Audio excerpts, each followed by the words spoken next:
नमस्कार, चाय गरम में आपका स्वागत है। आपके साथ मैं हूं विद्यानाथ झा। कुछ फूंक मारकर चाय को आप ठंडा कर सकते हैं, लेकिन आजकल जो सियासी माहौल है उसमें जितनी गर्मी है उसको शांत करना, ठंडा करना बहुत मुश्किल काम है। इसलिए गर्मा गर्म खबर लेकर, सियासी खबरें लेकर आ चुके हैं हम आपके पास। आप अगले आधे घंटे तक हमारे साथ रहिएगा, क्योंकि अगले आधे घंटे तक तमाम गर्मा गर्म खबर चाय की तरह हम आप तक पहुंचाते रहेंगे। लेकिन सबसे पहले बात आज की सबसे बड़ी खबर की करते हैं, जिस खबर ने आज राजनीतिक जगत में, यानी कि राजनीति के गलियारे में बहुत ज्यादा गर्मी पैदा कर दी। और वो खबर ये है कि कांग्रेस ने अपना मैनिफेस्टो आज जारी कर दिया। कई सारे वादे किए, 72,000 वाला वो वादा भी इसमें शामिल है जो पहले ही राहुल गांधी कह चुके हैं। इसके अलावा भी क्या क्या बड़ी बातें रही, जरा एक रिपोर्ट देख लेते हैं।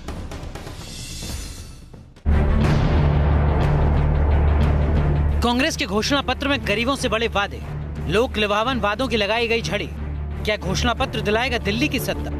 2019 के महामुकाबले के लिए कांग्रेस ने हम निभाएंगे नाम से मैनिफेस्टो जारी कर मास्टर स्ट्रोक चल दिया है। इस अहम मौके पर कांग्रेस अध्यक्ष राहुल गांधी से लेकर पूर्व प्रधानमंत्री मनमोहन सिंह, पूर्व कांग्रेस अध्यक्ष सोनिया गांधी और पार्टी महासचिव प्रियंका गांधी समेत पार्टी के तमाम दिग्गज मौजूद रहे। पार्टी के घोषणा पत्र में गरीब और किसान को साधने के लिए 5 वादे किए गए हैं। 5 बड़े आइडिया हैं, हमारा हाथ का सिंबल है और 5 हमारे मेन थीम्स हैं।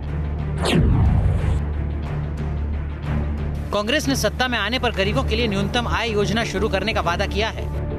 इसके तहत हर साल गरीब तबके के 20% लोगों के खाते में 72,000 रुपए डालने का प्रॉमिस किया गया है। गरीबी पर वार 72,000, और यह कांग्रेस पार्टी की पहली गारंटी है।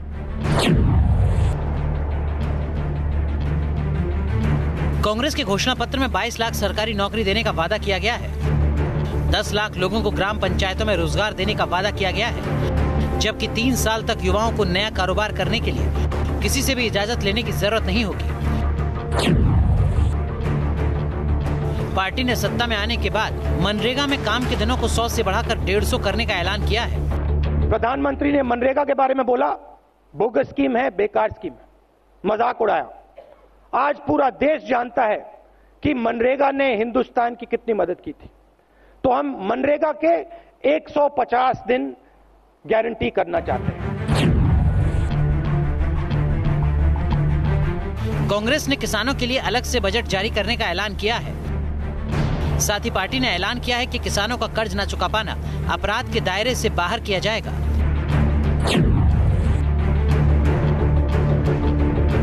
कांग्रेस ने यूनिवर्सिटीज, IIT, IIM समेत टॉप संस्थानों तक गरीबों की पहुंच को आसान बनाने का वादा किया है।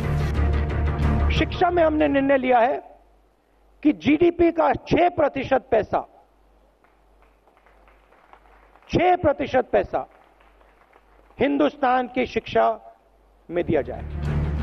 कांग्रेस ने अपने घोषणा पत्र से समाज के सभी वर्गों को लुभाने की कोशिश की है, ताकि कांग्रेस को वोटरों के हर तबके का समर्थन मिल सके। कांग्रेस पार्टी का घोषणा पत्र पूर्व वित्त मंत्री पी चिदम्बरम की अगुवाई वाली कमेटी ने 3 महीने में तैयार किया है। बताया जा रहा है कि इसे तैयार करने में अमर्त्य सेन सरीखे दिग्गज अर्थशास्त्रियों की सलाह ली गई है। मोहित राज दुबे, न्यूज नेशन, दिल्ली।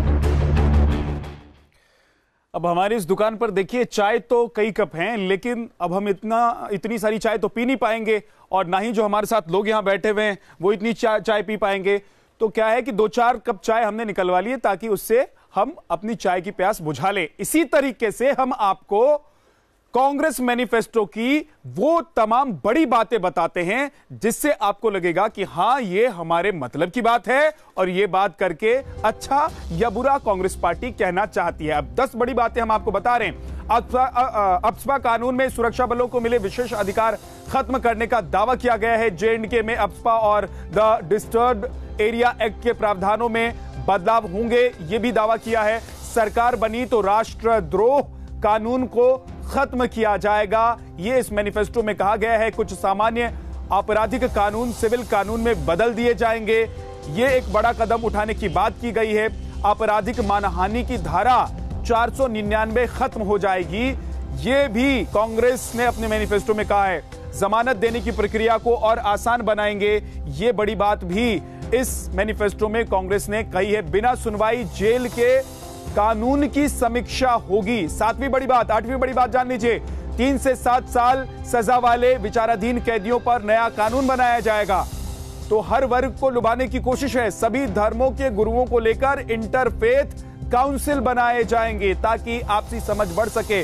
और आखिरी 10वीं बड़ी बात आपको बता देते हैं जो इस मैनिफेस्टो की है, दल बदल विरोध कानून को और सख्त किया जाएगा ताकि दल बदलना आसान ना हो। कांग्रेस ने यह मैनिफेस्टो जारी किया तो जिस तरीके से ये आग पर चाय उबल रही है, इसी तरीके से सियासत भी आज उबलने लगी। बीजेपी से लेकर जेडीयू और तमाम कांग्रेस के विरोधी दलों ने निशाना साधना शुरू किया। जब दोपहर में कांग्रेस का यह मैनिफेस्टो जारी हुआ, उसके बाद से लेकर अब तक, यानी कि चाय गरम का वक्त हो गया, लेकिन लोगों का जुबानी हमला, यानी कि जो नेता हैं कांग्रेस के विरोधी, वो लगातार जारी रखे हुए हैं। आपको सुनवाते हैं ऐसे ही कुछ बयान।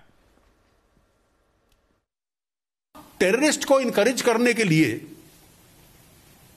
जो अधिकारी अपनी जान से खेलकर, और जो जवान, और जो एक तरफ कहते हैं कि जवानों को मार्टर बना दो, मालूम नहीं कि वो क्या विषय होता है, और इन्होंने नहीं किया था, हमने सुविधाएं दी। अब कह रहे हैं मैनिफेस्टो में उनके खिलाफ मुकदमे चलाने की अनुमति दे दो आतंकवादियों को। Those people who lay down their life for the country, you want them to be prosecuted at the behest of terrorists or their friends or relatives? घोषणा पत्र में ऐसी कोई ठोस और नवीन चीज नहीं है जिसका उल्लेख पहले घोषणा पत्रों में ना हुआ। कांग्रेस पार्टी हर साल अपने घोषणा पत्र में गरीबी कम करने का, रोजगार देने का, महिलाओं के साथ न्याय करने का दावा और वादा करती रही, नतीजा कुछ नहीं निकला। तो देखिए, चाय वाले भैया जो चाय बना रहे हैं, इसमें अगर कोई गड़बड़ झाला है तो वो चाय की एक घुट लेते ही आपको पता चल जाएगी। लेकिन क्या मैनिफेस्टो में कोई गड़बड़ झाला है, ये कैसे पता चले? लेकिन जो विरोधी हैं वो तो निशाना साधेंगे ही। मुख्तार अब्बास नकवी कांग्रेस के मैनिफेस्टो को गड़बड़ झाला बता रहे हैं। वो क्या कह रहे हैं आपको सुनना चाहिए, जरा सुनिए उनकी बात। आज कांग्रेस ने अपना मैनिफेस्टो लॉन्च कर दिया है। आने वाले 5 साल में कांग्रेस अगर सत्ता में आती है क्या क्या करेगी। मुख्तार अब्बास नकवी साहब हमारे साथ मौजूद हैं। सर, 22 लाख नौकरियां, इसके साथ में गरीबों के लिए 72,000। देखो, ये जो ग्रैंड ओल्ड पार्टी है, इसका ब्रांड न्यू लफाजी का लालीपाप और डायनेस्टी का डर्टी डींग है, इससे ज़्यादा कुछ नहीं है। ये पार्टी वो पार्टी है जिसने 6 दशकों से ज़्यादा समय तक देश पे राज किया है। कभी गरीबी हटाओ का नारा दिया, कभी बेरोज़गारी ख़त्म करने का नारा दिया, कभी जो है वो देश को खुशहाली का नारा दिया, लेकिन देश की बदहाली भी हुई। इनके समय में गरीबी भी बढ़ी, बेरोज़गारी भी बढ़ी। अब फिर से एक बार लफाजी का लालीपाप लेके सामने आए हैं। कश्मीर में 370 हटाएंगे नहीं, लेकिन उसको देखेंगे और अलगाववादियों के साथ मुलाकात करके बातचीत करेंगे। देखो क्या है, अलगाववादियों के साथ, अलगाववादियों की बिरयानी के लिए इनकी लार टपक रही है, क्योंकि मोदी जी ने इनको चूहे की बिल में अलगाववादियों को घुसेड़ दिया है। मोदी जी ने उन राष्ट्रद्रोहियों को उनको सबक सिखाना शुरू किया है जो कि राष्ट्र के दुश्मन है। बीजेपी घबराई हुई है सर इस मैनिफेस्टो को लेकर? कोई मैनिफेस्टो है ये तो गड़बड़ झाला और घोटाला है। और एक और तो कुल मिलाकर के जाहिर तौर पर बीजेपी के लिए एक तरह से बहुत बड़ी बात नहीं, लेकिन हाँ ये जरूर है कि मैनिफेस्टो को लेकर के तमाम सवाल जो हैं जरूर खड़े किए जा रहे हैं। किसानों की बात करें, वीडियो जर्नलिस्ट मुकेश कुमार के साथ सैयद आमिर हुसैन, न्यूज़ नेशन, दिल्ली। तो आप ये समझ लीजिए कि कांग्रेस ने अपने मैनिफेस्टो के जरिए गर्मा गर्म चाय जो आज परोसी, उसका रिएक्शन किस तरीके से हो रहा है वो आपने देख लिया। लेकिन अब आपको बताते हैं कि प्रधानमंत्री नरेंद्र मोदी आज कहां थे, क्या कह रहे थे, क्या कर रहे थे। सबसे पहले आज प्रधानमंत्री नरेंद्र मोदी पहुंचे ओडिशा में रैली को संबोधित करने के लिए। वहां प्रधानमंत्री ने कांग्रेस को घेरा, बीजेडी को घेरा, लेकिन राहुल गांधी पीछे नहीं रहे। राहुल गांधी ने भी उसी अंदाज में जवाब दिया। किस तरीके से यह जुबानी जंग आज हुई, आप देखिए।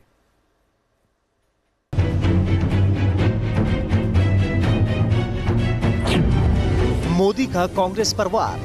गरीब को उन्होंने वोट बैंक समझा है और उन्होंने हर चुनाव के बाद गरीब को धोखा दिया है।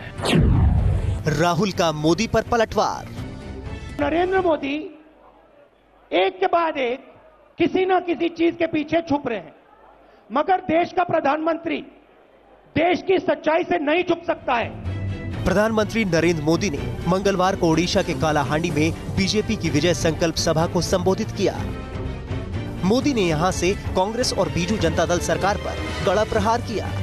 वहीं कांग्रेस अध्यक्ष राहुल गांधी ने भी पार्टी का घोषणा पत्र जारी करते हुए पीएम मोदी पर पलटवार किया। कालाहांडी में ही राजीव गांधी ने कहा था कि वो दिल्ली से 1 रुपया भेजते हैं और यहाँ के गरीब आदिवासियों तक सिर्फ 15 पैसे पहुंचते हैं। तब पंचायत से पार्लियामेंट तक कांग्रेस का ही झंडा फहराता था। मतलब कोई 50 रुपये को घिस घिस करके 15 पैसा कर देता था। सवाल ये कि इस नाकामी को स्वीकार करने के बाद कांग्रेस ने क्या किया? नरेंद्र मोदी एक के बाद एक किसी न किसी चीज के पीछे छुप रहे हैं, मगर देश का प्रधानमंत्री देश की सच्चाई से नहीं छुप सकता है। देश की सच्चाई है कि देश में बेरोजगारी है। देश की सच्चाई है कि देश का किसान तड़प रहा है। देश की सच्चाई है कि नरेंद्र मोदी ने वायदा किया था अच्छे दिन की, मगर चौकीदार ने चोरी करवाई है। यह सच्चाई है। पीएम मोदी ने विरोधियों पर हमला करते हुए कहा कि इन दलों ने गरीबों को गरीब रखने की साजिश रची है। तो वहीं राहुल गांधी ने कहा कि मोदी ने युवाओं से रोजगार को लेकर झूठे वादे किए। इन जैसे दलों ने गरीब को गरीब रखने की साजिश रची है। एक ऐसी साजिश जिसका पाप ये दल कभी नहीं धो पाएंगे। गरीब को उन्होंने वोट बैंक समझा है, जो चुनाव दर चुनाव इनके साथ बहुत विश्वास से जुड़ा और उन्होंने हर चुनाव के बाद गरीब को धोखा दिया है। हिंदुस्तान के 20% सबसे गरीब परिवारों को हर महीने उनके बैंक अकाउंट में कांग्रेस पार्टी की सरकार डायरेक्ट पैसा डालेगी। 1 साल में 72,000, 5 साल में 3,60,000। देश में युवाओं को रोजगार नहीं मिल रहा है। नरेंद्र मोदी ने 2 करोड़ की बात की, झूठ। 22 लाख सरकारी रोजगार खाली पड़े हैं। उनको कांग्रेस पार्टी मार्च 2020 तक भर के दे देगी। पीएम मोदी ने ओडिशा की बीजू जनता दल सरकार पर भी वार किया। 2014 में यहां बीजेपी की सरकार बनती, भुवनेश्वर में भारतीय जनता पार्टी का मुख्यमंत्री बैठा होता, तो ये सुविधाएं पहुंचाने में मुझे जो तकलीफ हो रही है, गति धीरी चलती है, वो काम मैं तेज गति से कर सकता था, तेज रफ्तार से कर सकता था, और जितना हुआ है उससे अनेक गुना कर सकता था। ओडिशा के कालाहांडी में जहां मोदी की रैली थी, वहां पहले चरण में 11 अप्रैल को वोटिंग होनी है। ओडिशा में लोकसभा की 21 सीटें हैं, जहां 29 अप्रैल तक 4 चरणों में मतदान होना है। पिछले लोकसभा चुनाव में यहां नवीन पटनायक की पार्टी बीजू जनता दल को 20 जबकि बीजेपी को 1 सीट मिली थी। ओडिशा में लोकसभा चुनाव के साथ विधानसभा चुनाव भी होगा। बीजेपी ओडिशा के इन दोनों चुनावों में बेहतर प्रदर्शन की उम्मीद बांधे हुए है। Team news nation. तो कांग्रेस और बीजेपी ने आज क्या किया, किसने किसके खिलाफ क्या बोला, किसने किसके पक्ष में क्या बोला, ये आपने सुन लिया। लेकिन अब आपको सुनवाते हैं ओडिशा में ही भुवनेश्वर में बीएसपी प्रमुख मायावती किस तरीके से प्रधानमंत्री नरेंद्र मोदी पर हमलावर थी। उन्हीं की जुबानी सुनिए उनकी बात। भुवनेश्वर से बीएसपी सुप्रीमो मायावती ने चुनावी अभियान का आगाज किया, तो सबसे पहले उनके निशाने पर पीएम मोदी रहे। बीजेपी कंपनी के लोगों की कोई भी नाटकबाजी, जुमलेबाजी आदि काम होने वाली नहीं। और खासकर अब इनकी चौकीदारी की यह नई नाटकबाजी भी इनको नहीं बचा पाएगी।